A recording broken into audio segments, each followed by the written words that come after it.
మన ప్రభువు ప్రియ రక్షకుడు యేసుక్రీస్తు వారి శ్రేష్టమైన నామంలో మీ అందరికీ వందనాలు తెలియపరుస్తున్నాను.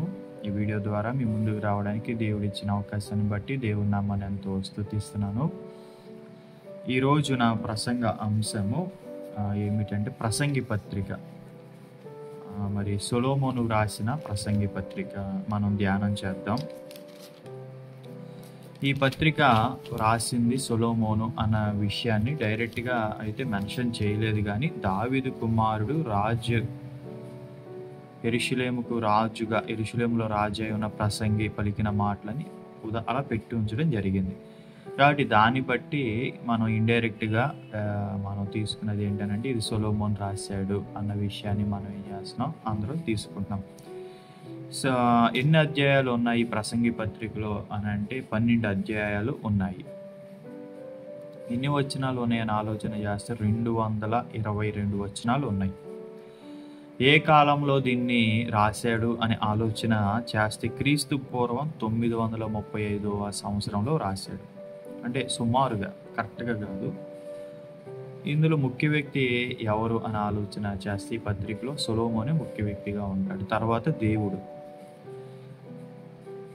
తర్వాత అసలు దేంటి ఈ యొక్క ప్రసంగి పత్రిక దేనికోసం ఉంచింది అని ఆలోచన చేస్తే దేవుడు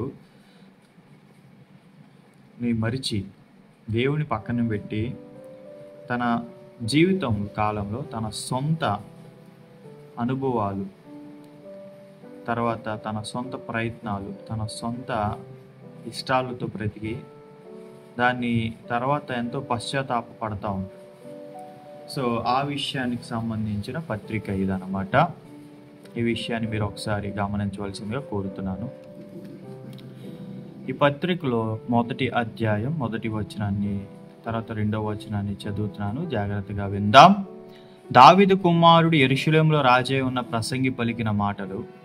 2వ వచనం, వ్యర్థమని ప్రసంగి చెప్పుచున్నాడు, వ్యర్థం సమస్తము వ్యర్థమే. 3వ వచనం, సూర్యుని క్రింద నరులు పడే పాటు అంతటి వల్ల వారికి కలుగుతున్న లాభమేమి?